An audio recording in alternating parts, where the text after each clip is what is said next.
How do we go about crafting a sustainable career that we love? One that brings real happiness and fulfillment based on following our core values and the things that are really important to us. This week, I've got something a bit different for you. Back in March, I ran a session at the Faculty of Medical Leadership and Management Conference in Manchester. I was joined by Dr. Sarah Coop, who you might remember from previous podcasts. We did a special You Are Not a Frog live recording session where we talked about how to craft your career and we took some questions from the audience. Now, it's all very well and good talking about happiness, but how can we possibly thrive, not just survive in a system that's overstretched and where our colleagues are exhausted? Dr. Sarah Coop has had many different roles, including Head of Case Advice at NHS Resolution. She's also been a GP and her focus has shifted towards training, coaching and mentoring. She helps with the underlying causes of stress in healthcare. So we kicked off our session with the question, who believes we're working with a dwindling and exhausted workforce? So maybe just have a show of hands. Who here feels that the answer is yes, the workforce is dwindling and exhausted? Just get a show of hands. Okay, so I think probably 80%? Yeah, probably. And I guess if I was going to ask you what makes you say that, you'd probably have some different reasons, but also some similar reasons, some common themes. Some of you who maybe don't see that, it'd be interesting to know, what's your experience and what are you seeing that's different or what are you seeing that means that that's not happening? I think from my own experience, so as I said, I'm working at NHS Resolution now and in the practitioner performance advice department where the team of advisors advise organisations where doctors are underperforming or there's performance concerns. And the biggest reason for that is often behavioural issues. So there's often stress behind that, exhaustion behind that. We know that burnout is at a real high. So we can see that then can feed into performance issues and performance concerns as well. So yeah, and from experience working in primary care and at CCG level as well, just seeing that across the board. So I don't think it's totally exhausted and dwindling. There are pockets and there's maybe experience where it's not, but I can certainly see some of the reasons behind asking that question. I guess the problem is that I see, and I'm sure you guys experience, that when people get exhausted and burnout, performance goes down, then the performance of the whole team goes down, and then you get sort of the organisational stress, the stress cascade that goes to everyone else, which leads to other people then leaving or going off sick themselves, meaning more work for the workforce that's already there. So it becomes this really nasty, vicious cycle of sort of everybody then become burnt out and overloaded with work. And so the question is it possible to work sustainably and have a sustainable career in the difficult system that we work in? And I do always start off any sort of sessions I do by talking or just flagging up the fact that the system is, I think, quite broken at the moment. There's a lot of stress in the system. And if we feel responsible for that system, that is a very difficult place to be. And, luckily, there are amazing leaders at the FMLM, that being a real beacon of that, who are working to change the system. But we can only change a tiny part of the system that we're in, can't we? We can't change everything. And so if we are then choosing to stay working in a difficult stress system, there are things that we can do. People often get quite exercised and quite upset when we say, well, actually, it is about stuff that you do, because they say, well, that's resilience victim blaming. That's blaming us for being stressed to work in the system. I just want to acknowledge that school of thought. This is in no way resilience victim blaming, but it's just saying, actually, if you are going to work sustainably, you need to take personal responsibility for that, because nobody else is going to, right? And so there are things that you can do yourself. This is not resilience victim blaming. I think that's really important to say at the outset, because otherwise just people feel even more demoralised, don't they? I'd love to know from you guys if you have any thoughts as well, so just stick hands up or submit a question. I think first maybe, is there anybody that feels that they are thriving right now, or they feel that they have an element of thriving in their work? So we've got some hands up in the room. That's great. So the answer is yes, right? It is possible, because there are people that are thriving, okay? So it is possible. That's good. So we've answered that question. The thing is then how? The thing is how, and if anyone who stuck their hand up are happy to share some of their thoughts about how to do that, that would be really great. But Sarah, from what you've seen in your work and as a coach as well, what is the solution? The people that are managing to thrive, what have you seen them putting in place that means that they're able to do that? I'm just going to go back a couple of steps. I think the key word in the question that was posed for us to address today, the podcast, is craft. And I think that word, how can we craft that, goes back to what Rachel was saying about, what's the bits that are within our control, despite all the other stuff going on in the system. So that's one thing just to focus on. That might be part of the solution. I think also just touching on a bit more about the problem, like what might make it difficult to craft a sustainable career. So what are the sorts of things that might stop us from being able to do that? Some of that's external things, but as Rachel said, we recognise those things, but then we can spend a lot of energy on those things and kind of feeling how sort of limited we might be by stuff externally. And then, so then it's thinking, is it what's within myself that might be stopping me crafting that sustainable career? What is it about the way that maybe I'm not setting boundaries, or what are the choices that I'm making that maybe are getting in the way of me crafting this? So those of you who feel like you have been able to craft a sustainable career, I guess that's where we want to come to. What is it that you have done, that you have chosen? What have you consciously, intentionally done that's made that possible? And I think that's where it's really helpful to think about and look at, isn't it, to see. So I guess one part of the solution, and there's lots of different ways of looking at that, I think is going back to what is within our own control. And some of that is recognising, I think, what are our limits? So we don't always like that sense of, thinking what our limits are. But if you think about it, we've all got limited amount of time. None of us have got more than 24 hours in the day. And there's quite a lot of evidence that shows that even if we had more time, we probably would do more of the same. So one of the things that we need to accept is we have a limited amount of time. We also have a limited amount of energy. So obviously, if work's exhausting, if family life can be exhausting, outside work can be exhausting, that can drain our energy. But there's also things that can increase our energy, aren't there? So just thinking about how much energy we have and in what way that's either a limit or something that we can actually change, and we'll come back to that. And the other thing is that's limited for each of us is our attention. So we can only put our attention on probably one thing at once, whether we're working as a leader, it might be that person in front of us that we need to speak with, it might be the team, it might be other external stakeholders, whatever it is. It's about where do we put our attention. And then money is the other thing that for most of us is a limit. So I sometimes talk about having a square with the word team, so TEAM around the edges. And maybe if you've got a bit of paper or just in your mind, you can visualise a square. Just thinking about that and thinking, what size do you feel your square is right now? Like, where do you feel, how much time, energy, attention and money do you feel you have right now? Because different seasons of life, you can have that sense of certain things are limited. If you've got young children, often your time and energy can feel quite limited. Other times in life, you can feel you have a bit more. And so there's something about being really aware of that kind of square. And then recognising, what do you currently fill your square with? What do you put into your life, really, that actually within your limits of time, energy, attention and money, within your career and also outside of your career, what do you put in that? Because those are the things that use those different limits, aren't they? Those different resources. And so thinking about that's your capacity. So we've all got different amounts of capacity, as I said, at different times and depending on the demands of the job and other things. So this was just a helpful way for me and some of the people I've coached with to think about, okay, what do you actually intentionally put in that square and choose to spend your time, your energy, attention and your money on? And what do you feel that you've actually allowed in there because you've just allowed that to happen, that is draining your time, your energy, attention and money in a way that isn't life-giving or isn't sustainable for you? Well, I guess I'm reflecting for myself that I don't often wake up in the morning going, how am I going to manage my quota of energy this morning?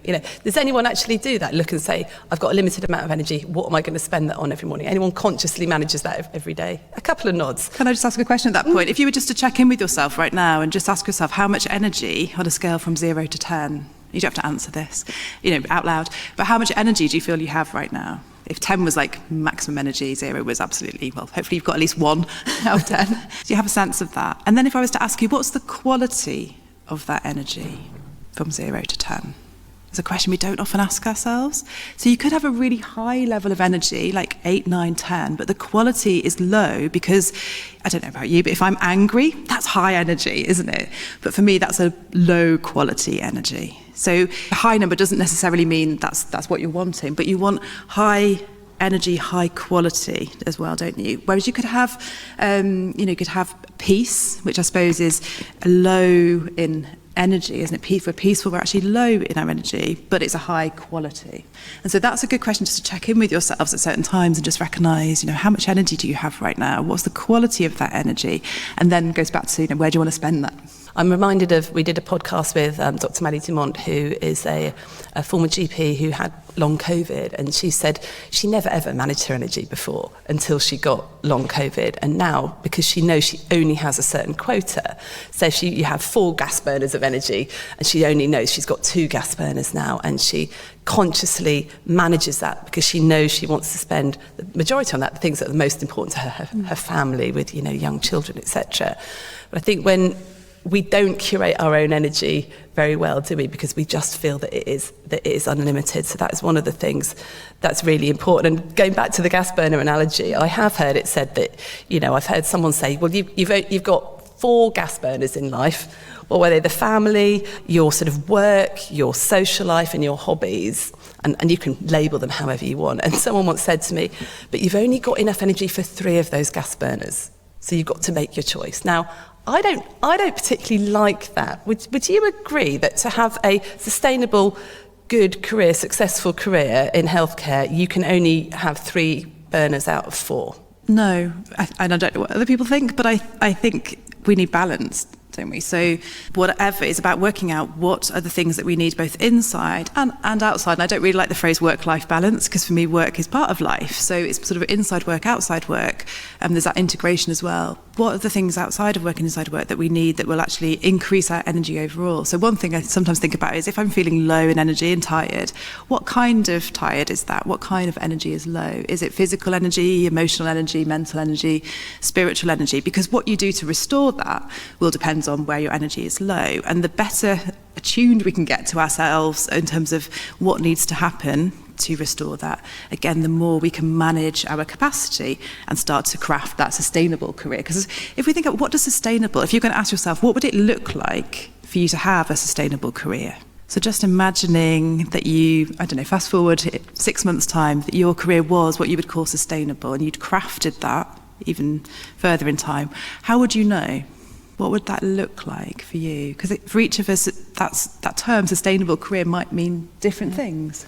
That's a great question. Like, what does good look like for you? So I don't know about you. When I first started, I had no idea what good looks like. I just want to quickly throw this open to people. I noticed someone's got a mic there. I'd love to know how you guys manage your energy, or if there's any thoughts about how you could. But yes. Hi, good morning, everybody. I'm Lois Brand from Oxford. I really resonate with everything that you're saying. About 2 years ago, I stepped away from my clinical role in the emergency department in Oxford to take a sabbatical to look at career longevity in medics, because it was a personal problem for me. The system didn't support a multi-stage career and development within that recognition of how we change physiologically as we age and psychologically as well. And I've run a series of workshops in Oxfordshire, 10 of them now, for senior clinicians. And one of the things that really comes out very strongly indeed is how, I'm sure we were all aware of Stephen Covey's 4 quadrants. You were sort of talking around that, around the doing without thinking. I think most clinicians, because of the strain of the system, spend a lot of time in quadrant 1, urgent and important, and are de-skilled at getting into quadrant 2. The other thing that comes out really strongly from the delegates that come to my workshops is that they mostly love their careers, and they feel a sense of loss and grief when they think that they might not be able to sustain them. And actually, with making very small changes and encouraging brave conversations, the long-term feedback is that this tiny interventions, one day, is really, really successful in helping people stay. So I think we've got to move away from expecting the system to change fast enough, and we've got to really encourage people to take control of what they do and step into quadrant 2, zoom out, take time to think. That's really helpful. I really like the phrase that you use there, the career longevity, and I think for me that resonates. How for it to be sustainable, we're hoping then that we'll have that career longevity, and just recognising the prioritisation grid that you've referred to, the different quadrants. If people haven't come across that before, you teach on that as well, and I think that's really important, isn't it, to look at. And I think what's important, we need to each ask ourselves, what's important to us right now, and I think that's what I was talking about in that capacity. What isn't really important to us right now, and those small changes that can make the bigger difference. Yeah, we do notice people, and I'm so glad you brought that, being in what we call the urgency trap. So Q1 is when you're stuck doing stuff that's urgent and important all the time. And the problem is, when you get in the urgency trap, you're ticking off the things urgent and important. And like in healthcare, there's a lot of stuff that's really urgent and important, and a lot of stuff that's really important. But when we get stuck there in that sort of high adrenaline zone, it's quite easy to drop below the line of discernment into doing stuff that's urgent but not important, or not important to us. It might be important to somebody else, but it's not important to us in terms of driving ourselves forward to our important goals and things that we want in life. Now, what you were talking about is going into quadrant 2. Quadrant 2 is the quadrant, so if you drew an urgent important grid, you've got 2 columns, one is urgent, one is non-urgent, and then the 2 rows, the top row is important, the bottom row is not important, and then you just sort of fill in where your tasks are. Quadrant 2 is the stuff that is not urgent but is really important. And I think as leaders, and almost the more senior you get, you should be spending more and more time in quadrant 2, because that is where change occurs. That's things like team development, that's looking at strategy, that's looking at planning, that's looking at personal development, CPD, developing workflows, developing processes. And for that, you need to have thinking time. And if anyone's read anything by Cal Newport, brilliant guy who wrote Deep Work, like, your job as a leader is pretty much to do the thinking so that you can then do the leading. But if you're in quadrant 1, in that urgency trap the whole time, you just do it really badly. It feels really, really stressful. And you do feel very guilty if you stop and do that thinking time. That is the problem. But long term, if you never do that quadrant 2 work, you'll just probably end up burning out, and you'll cascade the stress onto the rest of your team. I'll just make a comment on that. I think going in the urgency trap, so from the urgent and important to the stuff that's urgent but not important, so other people's stuff, that's what drains our energy a lot of the time, isn't it? And then means that we haven't got the energy to put into that. Or when we're so exhausted, what's difficult is being able to tell the difference between what's important and not important. Yeah. Oh, and then Penny. So gentleman at the back, and then Penny. Okay, thank you so much. My name is Ibrahim Marwa. I'm a GP trainee. I'm just wondering about the practicality of moving from quadrant 1 to quadrant 2. As a GP trainee, or as a trainee in general, I'm faced with like the flood hose of tasks and stuff that needs to be done, which basically leaves little time for quadrant 2, thinking, the contemplating, thinking of longevity. What are your thoughts about that? It's hard. It's really hard. And then it's difficult choices.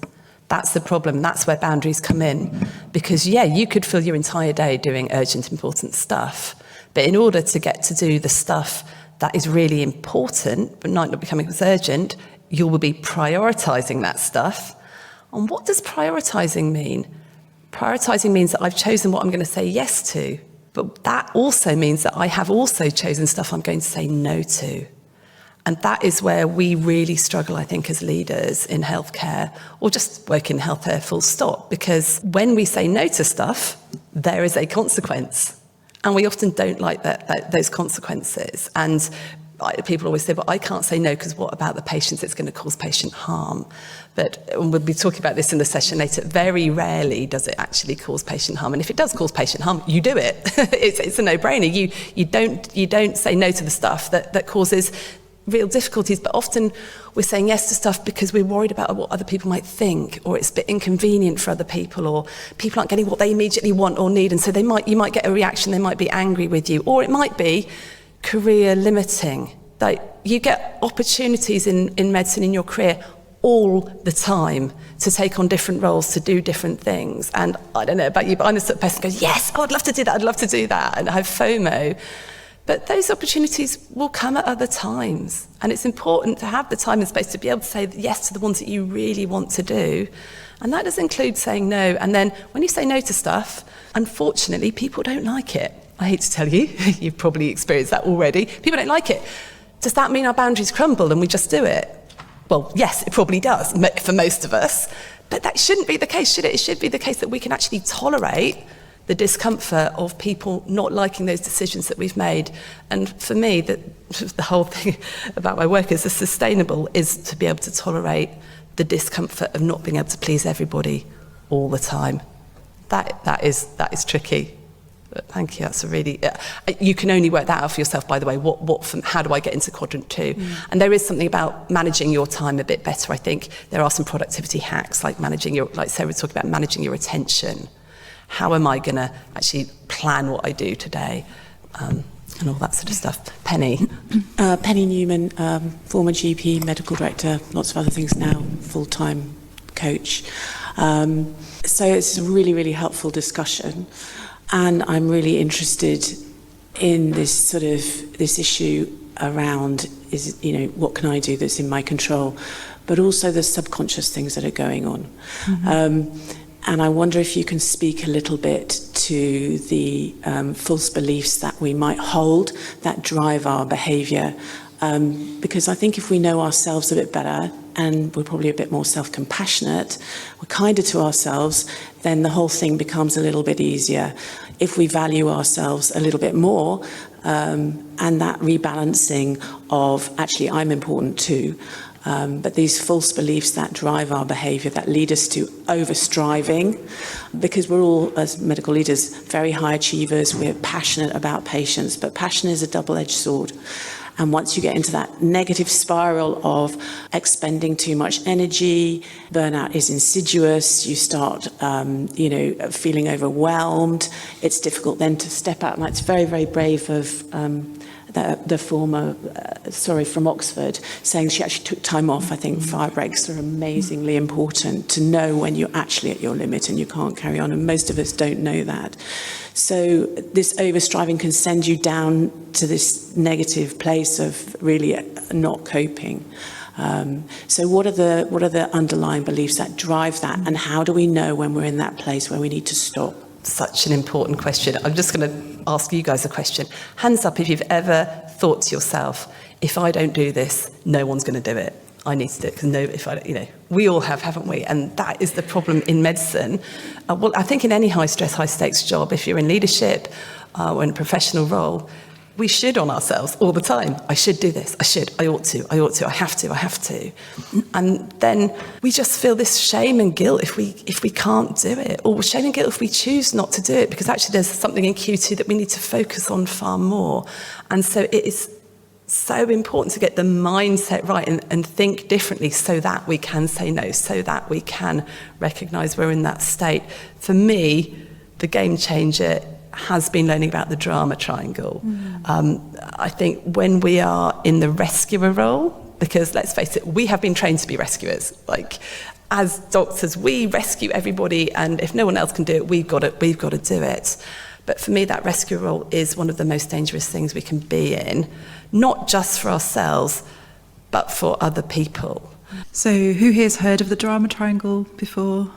Most of you, but so just to quickly say, so just picture a triangle, and at the 3 points of the triangle, so we've got squares, we've got triangles today, rescuer, victim, and perpetrator or persecutor are the 3 different points. And so if you think about typical plots in films or in books, there'll usually be a drama triangle that's playing out with those 3 roles, the role of the villain, the role of the victim, and the role of the rescuer or the hero. And I think you can see that playing out in many situations in leadership, in clinical work, where we can take on that role, as Rachel said, often as rescuer, because someone comes to us with a problem. Partly that's our job, isn't it, to solve the problem. And so our knee-jerk, our instant reaction is to go into rescuer mode and to fix it. The problem with that is that then we're just perpetuating ourselves as that rescuer and setting ourselves up to continue to be the rescuer. I think what can often happen is what I've seen, and this may resonate with some of you, is perhaps in a leadership role, how easy it is as a leader to sort of not to see other people as victims, but to subconsciously, and this comes back to some of your things, Penny, and this is about raising awareness, is how am I seeing other people and their problems?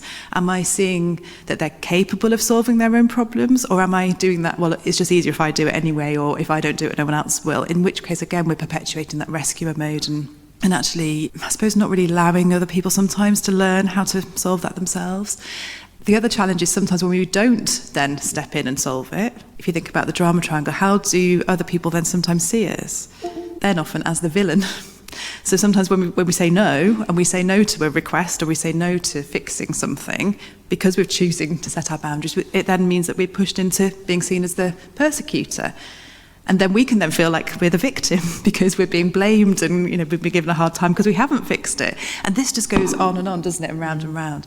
So I think it's really helpful, again, to recognise that this can be some of the underlying patterns. So going back to your question as well, and then we'll come back to the drama triangle. How do we become more aware of those subconscious patterns? It is taking that time to think, which is the hard thing, but I think it goes back to, yes, we have our job to do, which is the urgent and important stuff. But then being conscious about how do we protect and carve out some time to think so we can actually recognise, where have I overstretched? So thinking about that square that I talked about earlier, I sometimes think about an elastic band going around the four corners of the TEAM and thinking, where am I stretching myself and overstretching myself? And I have overstretched myself many a time in the past, and it doesn't usually end well, does it, in terms of there's a snap at some level. And so it's recognising, where am I overstretching myself and what am I telling myself that's meaning I'm stretching myself to that limit? Am I thinking, no, I have to do this, no one else will do it? Or am I thinking that person will be annoyed with me if I don't? Or is there some sort of perfectionist tendency, which many of us have? And then it's about challenging ourselves. Who says that? Just because I feel I should doesn't mean I have to. And I've been thinking a lot myself as well, like just because I could do it doesn't mean I should do it. And I've been saying that to myself a lot recently in a leadership role. Just because I could do it doesn't mean I should. And that's really helped me sometimes to say no to things. For me, it really all does boil down to the drama triangle, because when we're in the rescuer role, it is those thoughts, I should do, I ought to, I have to. And that I have to makes us feel so stuck. I have no choice. The reality is we always have a choice. We always have a choice. But what we don't like is the consequences of the choices that we're going to make. And when we see ourselves as the rescuer, we see other people, like you said, Sarah, as the victim who haven't got the wherewithal to sort stuff out themselves. We then keep them stuck as well, because we're constantly doing stuff. And the conversations that we're having are, oh, well, I'm going to do this. Yes, okay, I'll sort that out for you. And I'll do it. Don't worry, I'll do it. Rather than, okay, well, what could you do to sort this out yourself? Looking at that person as actually you are capable of sorting this problem out, and actually it's much better if they do, because we can't, with the best one in the world, sort out other people's issues for them, particularly if it's like an interpersonal problem or or a leadership problem. We can't tell someone else exactly what to do. It's not like, how do you manage migraine? Well, there's these 3 different ways, blah, blah, blah. That's a knowledge type question. But stepping out from the rescue role into much more of a coaching approach will take the pressure off you to always have the answers, to have to do stuff for everybody else. And by the way, once you start doing stuff for everyone else, you'll keep going, and people will keep coming to you. And the minute you then get overwhelmed at capacity, like Sarah said, they'll put you straight into persecutor because you can't do it for them anymore. They won't be thankful. They'll just start moaning even more, which then you feel blamed. You go into victim. They're in victim, and then what happens? It's the race to who is the biggest victim. And when we have teams in the who is the biggest victim stage, that's just disastrous. The way to step out of that is, okay, own your part. Where am I in the drama here? What are my behaviours? How can I change I can't change their behaviour. I can't change other people. I'm not in control of other people. But what can I do differently? So taking that coaching approach. There's a really good book by Michael Bungay-Stainer called The Coaching Habit, just for leaders that want to ask more coaching questions or do a coaching course. I think any sort of coaching course is a fundamental skill. Coaching is a fundamental skill as a leader, because you're empowering the other people to take responsibility, to take control themselves. It doesn't mean you don't support them and talk to them about doing it, but ultimately they do it. The team then becomes much, much more functional, and you just don't feel that overwhelming responsibility, because the evidence I've heard about burnout recently that really rang true for me is that the people with highest levels of burnout are the people who have really big things required of them in high stakes jobs but have no control. And then there's another group that don't burn out, who are in really high stakes jobs but they have massive amounts of control. So they don't burn out. So it's when we're taking responsibility for things that we can't possibly be responsible for, like how happy people are in our team. I can't be responsible for that, because I'm probably responsible for 2% of their happiness. Like, the rest is like what's going on for them in their lives and what their mindset is and all that sort of stuff. So the minute we can start to recognise from the drama triangle, and the way I recognise it is by catching those should statements, I should, I ought, they can't, or they're a bit helpless, or they are. If I start blaming other people, well, if only they had done their jobs properly, I've gone straight into the persecutor role there. I might feel like the victim, but I'm actually the persecutor, and then I need to think, okay, what is it that I can do here that's gonna make a difference? And then there are all sorts of things you can do with your team to actually uncover what's really going on for everybody, and think about how we can just shift all of ourselves out of the drama triangle and get it a bit more functional.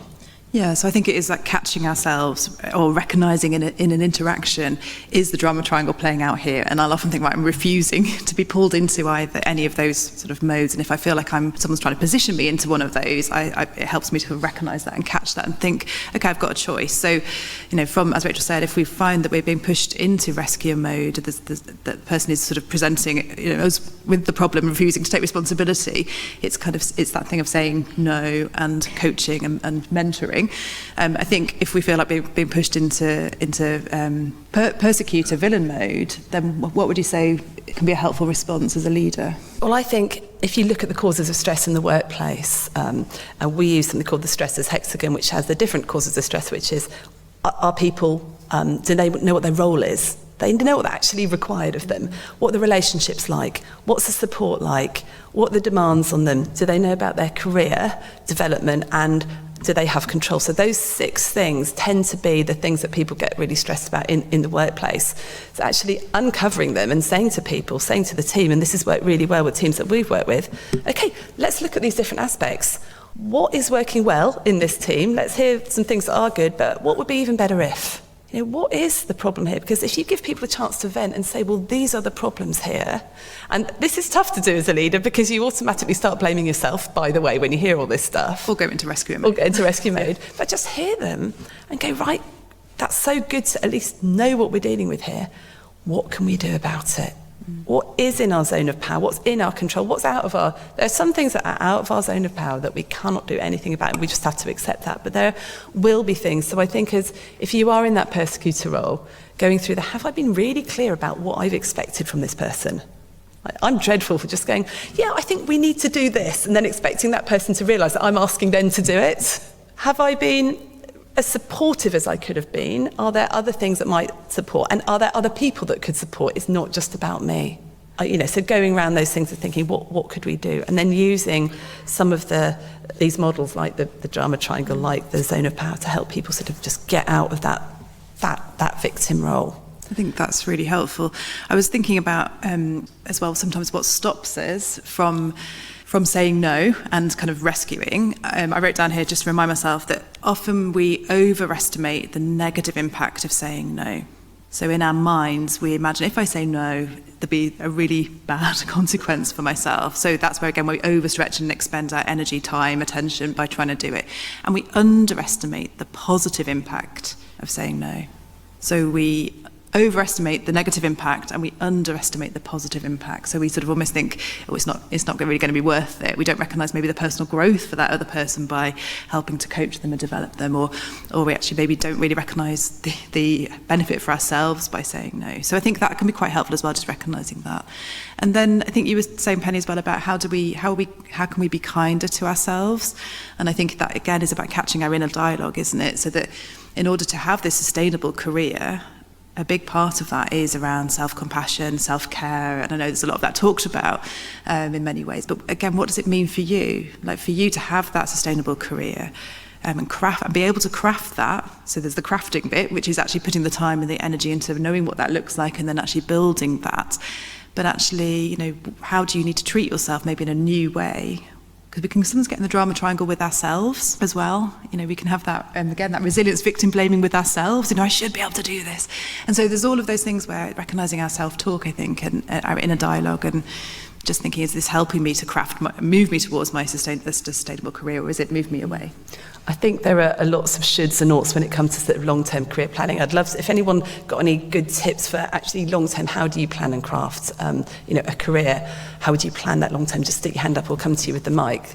I think someone said to me recently that when she was little, whenever she crossed the road with her mum, and there was like a gang of people on the way to school, her mum would always say to her, or the whole group, you cross the road as an individual. So, you are responsible for you crossing the road. Don't look to your people on your left or your right. You go yourself. I think one of the things that really stops us is looking around going, well, in order to have a successful career, I have to do this. I have to reach this level, I have to work in this sort of hospital or practice, I have to be here, here, and here. And we look at other people and go, that's what the measure of success is. We don't look at ourselves and go, what would give me a happy, fulfilling life where I am working in my zone of genius, which is so important. My zone of genius is doing what you love predominantly and what you're good at. Okay, there's lots of things I love. I would love to be on the West End stage. Not very good at that, so I've chosen to do podcasting instead. But are you spending 80% of your time at work doing that? Or actually you're spending 90% of the time in your zone of drudgery doing stuff that you absolutely can't bear? That, to me, is not a sustainable career, even if it is successful. So it's about really taking stock, isn't there? Yeah. Knowing yourself and understanding yourself. But yes, tell us your top tips. Martin Sutcliffe from Leeds. Craft. I think coming to my mind, there's a sort of element of planning. Mm-hmm. I'm a bit like you. I say yes to far too much, but I love saying yes. It gets me to all sorts of mischief. I don't know where I'll be in 5 years' time. And something that's coming out for me, you used the word shame quite a few times so far, and that's a really powerful emotion. I'm very privileged that I too haven't seen a patient much for 10 months after taking a sabbatical and then moving into a leadership role. Going back to a bit of clinical practice now, but through the FMLM conference, we've heard a lot of people stand up on stage saying, I'm still a proper doctor. And there's something about the culture of medicine, of you get a job and you sit in it for 30 years. I look around all my friends and none of them know what they'll be doing in 5 years' time. They might have an ambition, they want to be a director, they want to be a CEO, they want to be a pool cleaner, whatever they want to do, they can have direction. But do any of us really know where we will actually be? I think there's something about being willing to navigate, being willing to take the road that looks interesting. I have an analogy of surfing, and I'm on this wave at the moment. It's kind of fun, it's going well, but that wave looks quite fun over there, so I might go and try that. I think crafting isn't a planning exercise so much for me. It's a surfing exercise. It's real time. It's reflection in action, not a planning thing.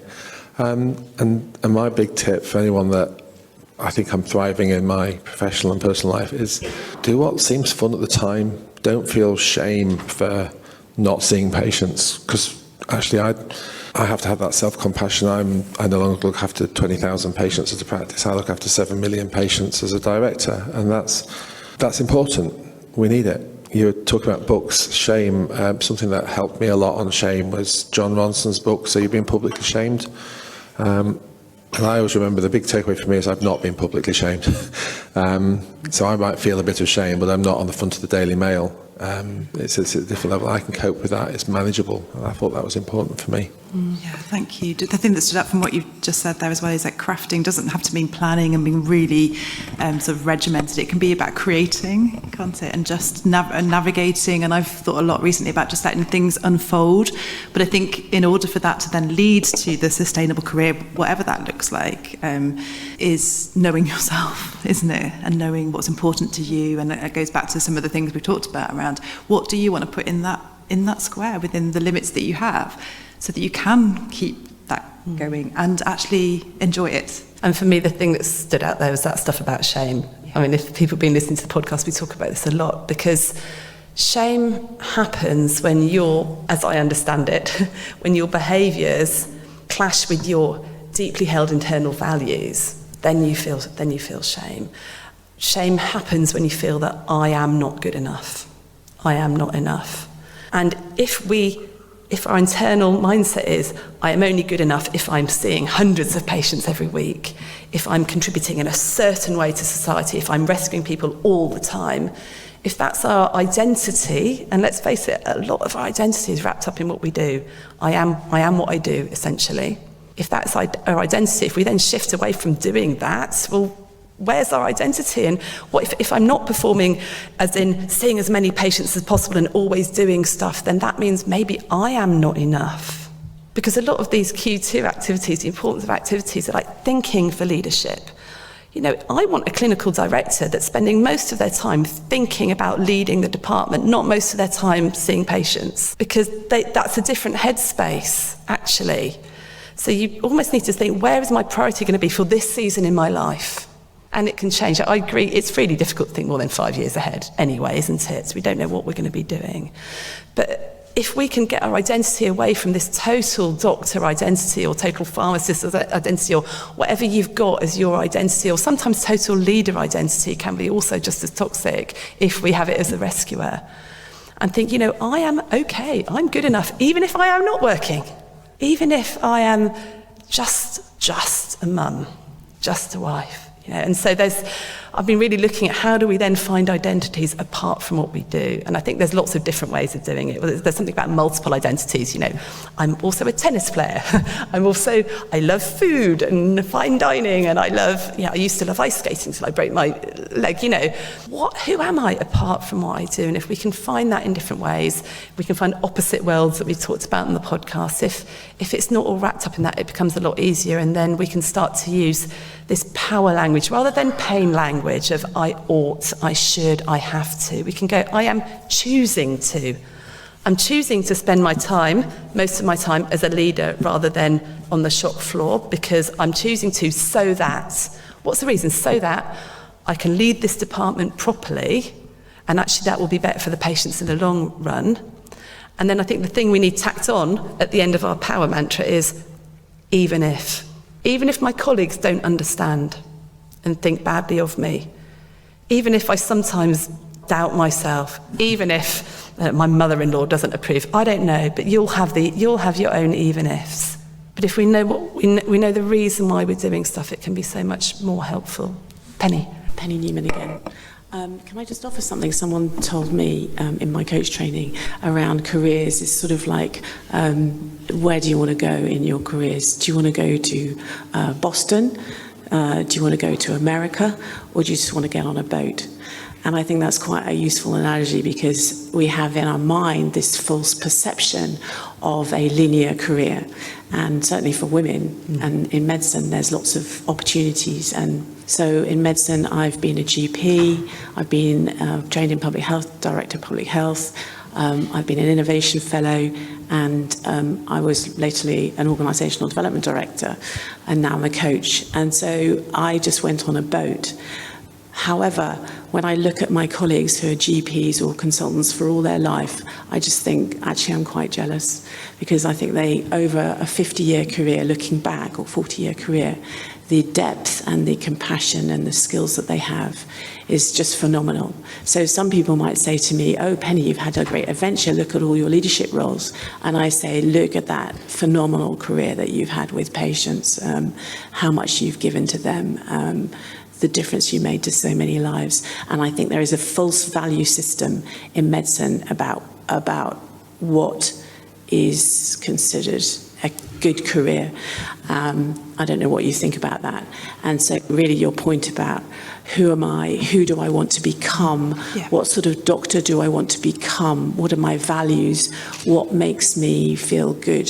And this idea of Seligman that happiness is fun, it's being lost in work, and it's meaning, and medicine gives so much meaning, and that's the most important thing, having meaning in your life. So I don't know what you say to that, but I think careers are complicated. But the most important thing, as you say, is knowing yourself, knowing your values, and knowing what will give you most meaning in your life and satisfaction. And this idea of, I need to get into leadership, and I need to do this, and I need to do that, in order to feel good about myself, is actually, you need to take the long-term view. I completely agree, Penny. I slightly think that rather than saying, well, Boston or New York or the boat, actually, I'm now talking much more about your North Star. Because we know now that the great news for everybody is that we have the wrong success story in our heads. We think that hard work equals productivity equals success. But all the positive psychology research shows us that actually it's the other way around.